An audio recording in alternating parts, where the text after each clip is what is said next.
Welcome to the Key Chapters of the Bible podcast. This is a daily podcast that's going through the key chapters of God's Word.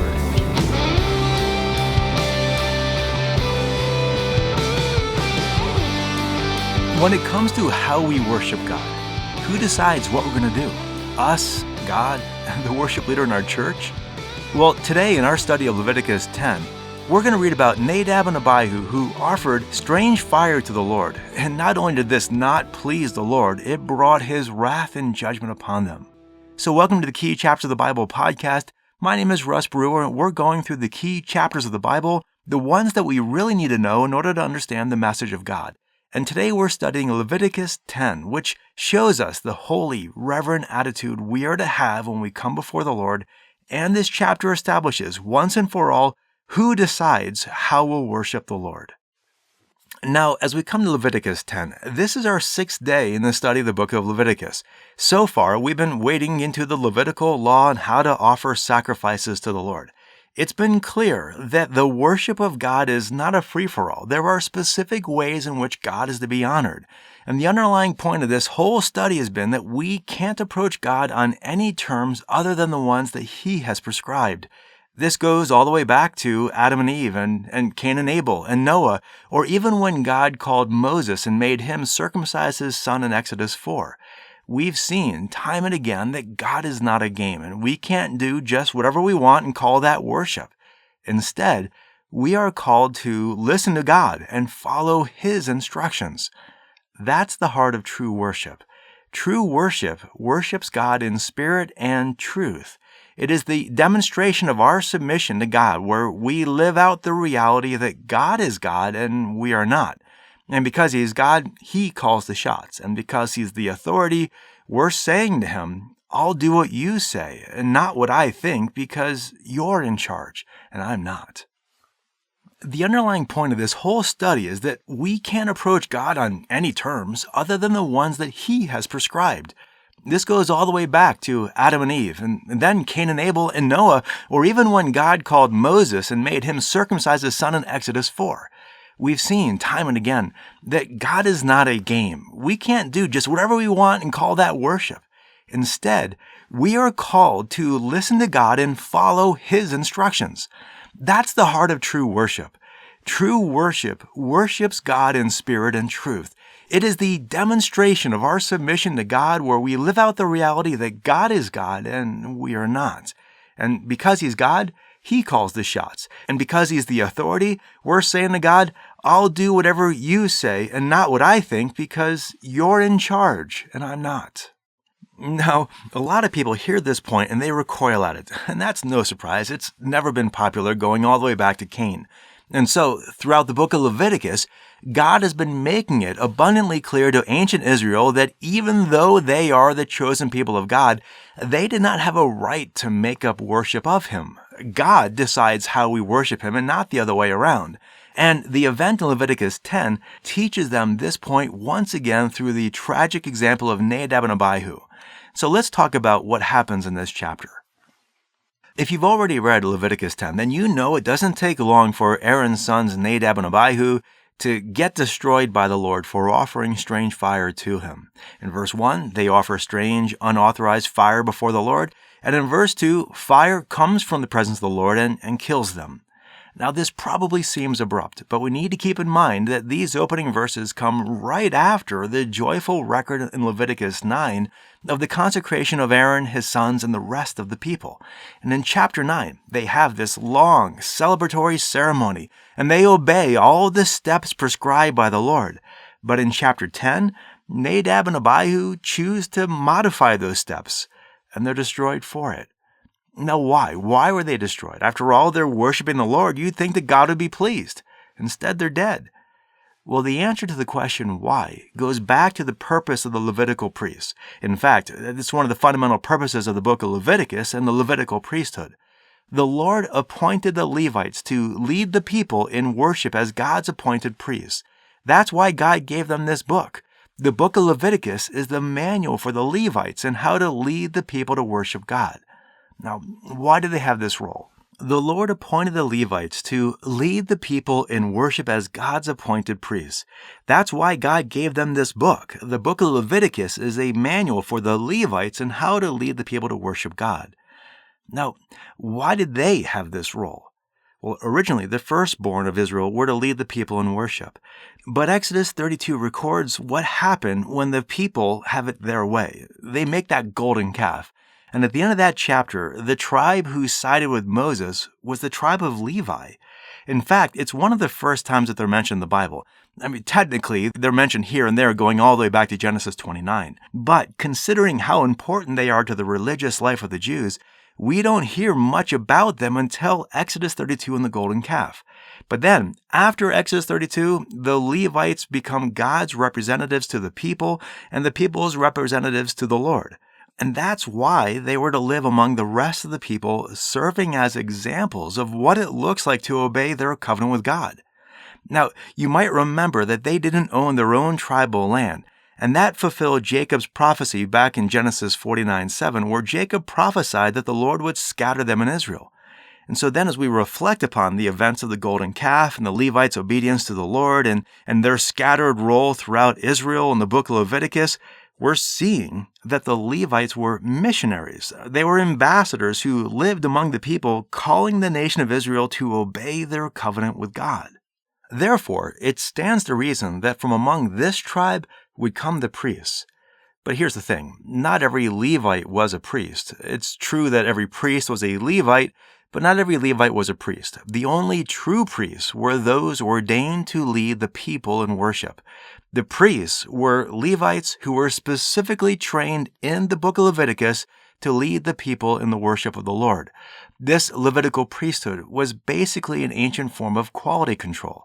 The incident of the golden calf in Exodus 32 demonstrated that if the people do whatever they want, they'll adopt the man-made religions around them and do whatever is culturally cool at the time. The priesthood was to make sure that didn't happen. Which then brings us back to Leviticus 10, when Nadab and Abihu offered this unauthorized fire before the Lord. This was a big deal, especially considering where this was in Israel's history and who this was in terms of Israel's leadership. Verse 1 tells us that Nadab and Abihu were the sons of Aaron. Now, you'll remember who Aaron was. He's Moses' brother. He's the guy who went with Moses to take on Pharaoh. He's the guy who did the majority of the talking. He's the guy who led all the people in the worship of the Lord. He's also the guy who was supposed to make sure that everything that we've been reading about was followed by the rest of the Levitical priests and stayed in alignment with God's instructions. And so Aaron was super important in the establishment of the nation of Israel and in the purity of her devotion to the Lord. And so you can imagine some of the prestige it would have been to be one of Aaron's sons. In fact, Aaron's sons were pretty important too. Their birth was specifically recorded back in Exodus 6:23. They were part of the 70 leaders who met with the Lord in Exodus 24.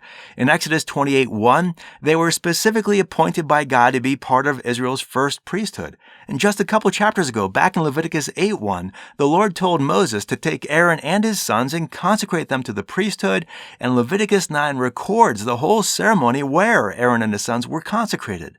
And so these guys are legitimate leaders. But it looks like all of this authority went to their head. And Aaron's two sons think they've got this whole worship of the Lord figured out. Just light a fire, burn an animal, not much to it. And so in verse 1, they go and they get a fire pan. Now, a fire pan is basically something that they had back then to keep embers burning so they could always light a fire. And so they get this fire going and they put incense on it and they offer it to the Lord as worship. Now, the ritual wasn't the problem. It was worshiping God with fire that did not originate with Him. The sacred fire that they were supposed to use came from God. And you see this at the very end of chapter 9. Here we are, we're in Leviticus 10:1, and Nadab and Abihu, they're offering this strange fire to the Lord. And the very last verse, effectively the verse that comes right before Leviticus 10:1, the very last verse of Leviticus 9, verse 24, where they just are finishing this ceremony of consecration, and verse 24 says, "Then fire came out from before the Lord and consumed the burnt offering and the portions of fat on the altar, and when all the people saw it, they shouted and fell on their faces." And so Nadab and Abihu were part of this crowd that saw this miraculous fire come from God, and they fell on their faces.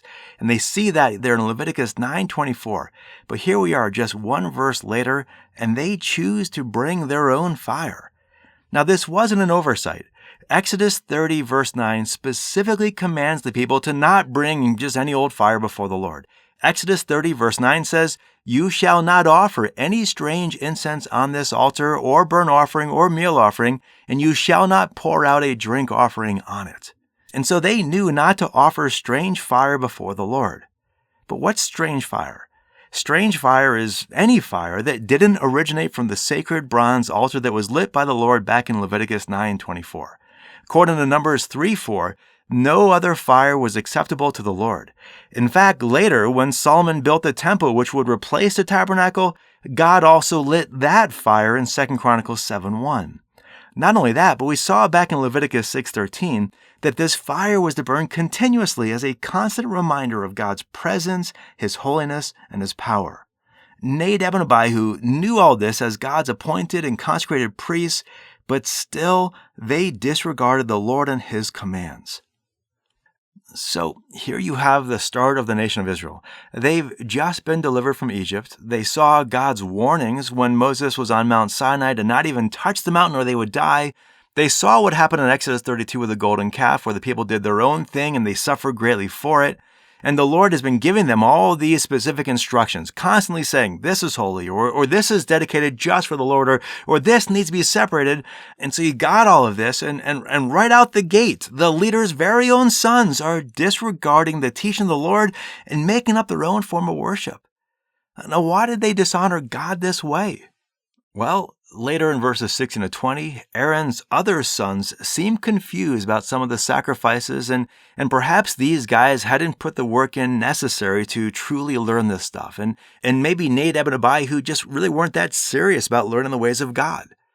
There's possibly another hint also in verses 8 and 9. In verses 8 and 9, the Lord prohibits His servants from coming before Him having drunken any wine or strong drink.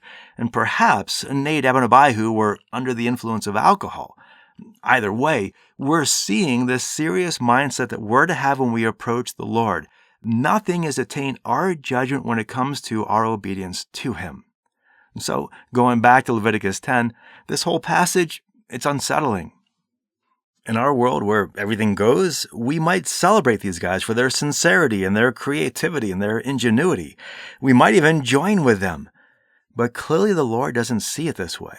And so in verse 3, Moses then turns to Aaron and basically says, "Remember that the Lord has said, 'By those who come near me, I will be treated as holy, and before all the people, I will be honored.'" Well, Aaron sees his point, doesn't say anything. And because a priest could not touch a dead body, in verses 4 and 5, the sons of Aaron's uncle take away the bodies of Nadab and Abihu. And this whole matter, it's so serious. In verses 6 and 7, Moses explains to Aaron and his sons that this was not a time to grieve the loss of Nadab and Abihu. This was a time to recognize how holy the Lord is and let nothing, not even the death of family members, keep them from serving the Lord. Moses then continues on and gives them some guidance about how to finish up their offering in a way that conforms to the Levitical instruction.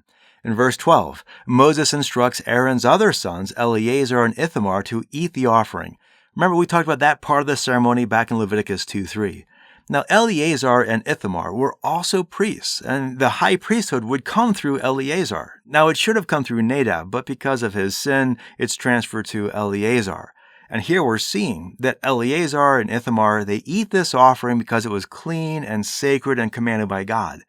And then in verse 14, they're also to eat the meat of the wave offering. Remember from our study back in Exodus 30 that a wave offering was lifted up to the Lord and then given back to the worshiper. In this instance, because it's also a sin offering, Leviticus 6:26 says it was to be eaten by the priests. But that's not what happened. And so in verses 16 to 18, Moses is annoyed with Aaron and his sons because they let the sin offering burn up completely when it was supposed to be cooked and eaten. But Aaron suggests in verse 20 that it would be wrong to eat this meat as a celebration of forgiveness and communion with the Lord when his sons had so clearly violated these principles. And so Moses sees this point and the matter is put to rest. Now that's Leviticus 10. This key chapter gives us 3 clear principles. The first principle relates to the attitude that we're to have when we approach the Lord, specifically the seriousness that we need to have in our worship.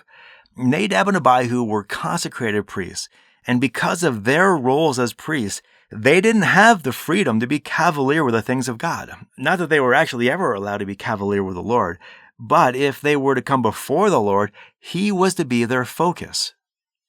You see this in the summary statement of the Lord in verse 3 after Nadab and Abihu were killed. Moses reminds Aaron that the Lord has already said, "By those who come near me, I will be treated as holy, and before all the people, I will be honored." And so the priests were to lead the people in treating the Lord in a holy, sanctified manner. The nation would only rise to the spiritual level of the priests, and if they did not regard the Lord as holy and seek to be consecrated to Him, no one else would. Thus, the Lord even warns the priests about taking Him seriously back in Exodus 19:22 when He said, "Also, let the priests who come near the Lord consecrate themselves, or else the Lord will break out against them." And so the Lord is calling His leaders to lead in faithfulness, otherwise they will face His judgment. Along those lines, another key takeaway from this chapter is the summary given in verse 10, which says that the people were to make a distinction between the holy and the profane, between the unclean and the clean. Now, in our modern day, we tend to treat everything the same. Generally speaking, we don't really hold some things as being more sacred than others. And yet, verse 10 reminds us of the principle of separation. And while we ought to bring the Lord and His holiness into every aspect of our life, not everything that we might think is holy truly is. And to discern this distinction, verse 11 calls Aaron to, it says, "Teach the sons of Israel all the statutes which the Lord has spoken to them through Moses." And that reminds us of the ultimate purpose of the priests, to teach and lead God's people to obey their covenant with Him. The final principle from this chapter relates to worship, and it deals with the question, who decides what is acceptable worship to the Lord? We tend to define worship as whatever makes me feel warm and cozy with God. We think of worship as an emotional feeling. But here we're seeing that true worship starts with obeying God. Worship, it's an eminently holy act of obedience, and it's possible to come before the Lord without any true worship at all. True worship is carrying out the principle that God is God and He's in charge, and we're here for Him to do what pleases Him. We don't make things up for ourselves. We're not the one who's being worshipped. God is. In the Old Covenant, they worship the Lord through all these rituals and ceremonies. And this may lead us to ask, is this still what we're supposed to do? Does God still want us to worship Him through ceremony? Well, some Christians might think so, and they might try to make up new ceremonies for God. But Leviticus 10 shows us that God is not calling us to make up our own ideas about worship. Not only that, we see it in the New Testament that these sacrifices, these rituals, these ceremonies were fulfilled in Christ, and it never tells us to make up new ones. So then how do we worship the Lord? Well, Jesus tells us in John 4:23 and 24 that the Father seeks true worshipers who will worship the Lord in spirit and in truth. God is calling us to worship Him in our spirit according to His truth. And so our spirit needs to be engaged, and we need to be following the things He has told us to do. The root meaning of the word worship is turn. Now, sometimes people say it's worth, where we celebrate God's worth. And while that's true, the meaning of worship, at least the English word worship, goes all the way back to turning, where we turn from ourselves and things of this world to worshiping and celebrating God's wisdom and the truth we know about Him. And so worship is focusing on and rejoicing in truth about God. This is the core idea that Hebrews 13 teaches about worship in the New Covenant. Listen to the following passage from Hebrews 13, verse 15.